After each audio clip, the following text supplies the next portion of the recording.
Welcome team, my name is Jorge Acuña, and in this video you'll be learning about blades.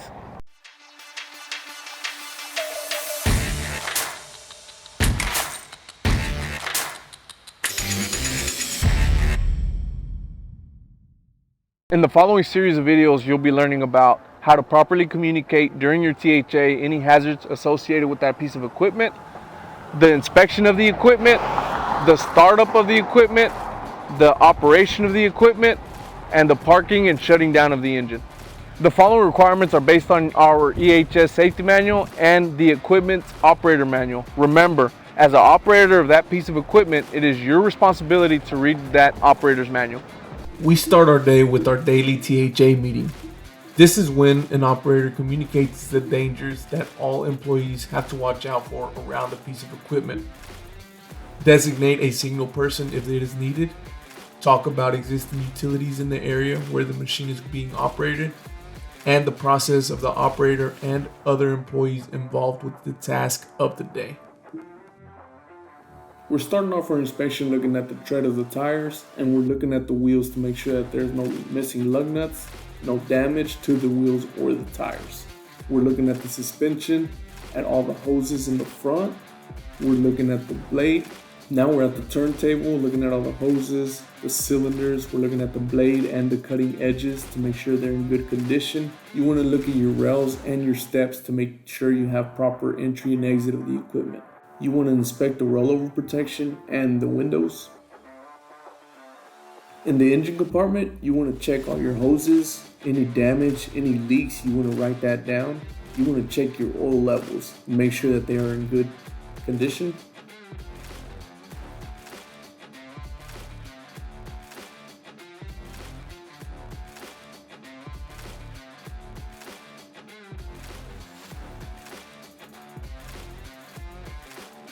In the back, you want to check the rippers, you want to check the teeth, you want to check the cylinders, the hoses, make sure that you don't see any visible leaks.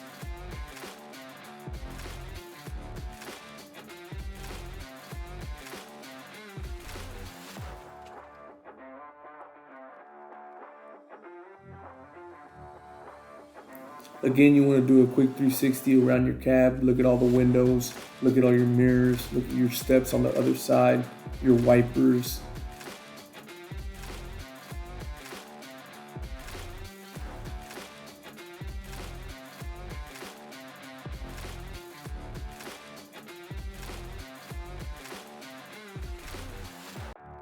Depending on the hours of the day that you're operating that piece of equipment, it is important to make sure that all lights are working accordingly on the piece of equipment.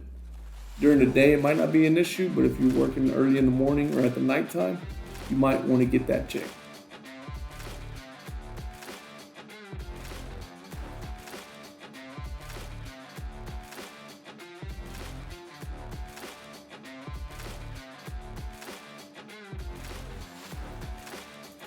You always want to maintain 3 points of contact while getting in and out of a piece of equipment facing the cab.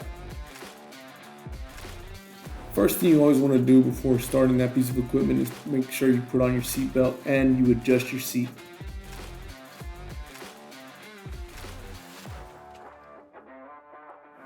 Inside the cab, you always want to make sure you have a fire extinguisher and an operator's manual for that piece of equipment.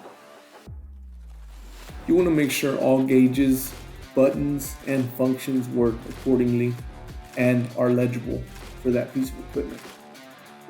It is important that you notice all warning signs. Most of the time the stickers are in yellow inside the cab, and they're there to give you more information. You want to make sure you know what the emergency exit is for that piece of equipment and that the tools, if applicable, are there in case you need them.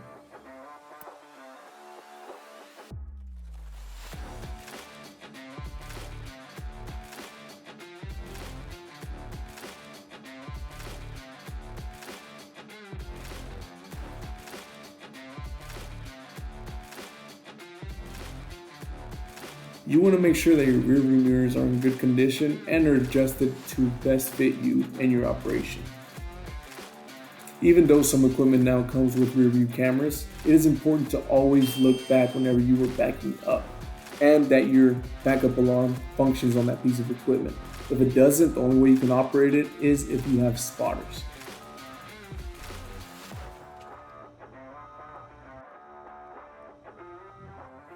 You always want to take into consideration the type of material that you're operating the machine in. Is there any underground utilities before you start operating the equipment that you might want to look out for or ask the question for? Also, always consider the work area around you and your surroundings. Equipment, pedestrians, workers, vehicles. It is important to always be aware of everything that is around you. Because a motor grader is always operating forward and reverse, it is important that you make these things clear before you start work with your crew. When parking a motor grader, you want to always make sure that you park it in an even surface, that you engage the parking brake, and that you always leave the blade touching the ground. Remember, this is the basics of this training for equipment. Experience is the key to operating equipment well and knowing all the hazards. Should you have any questions, please do not hesitate to contact your superintendent or your area safety manager.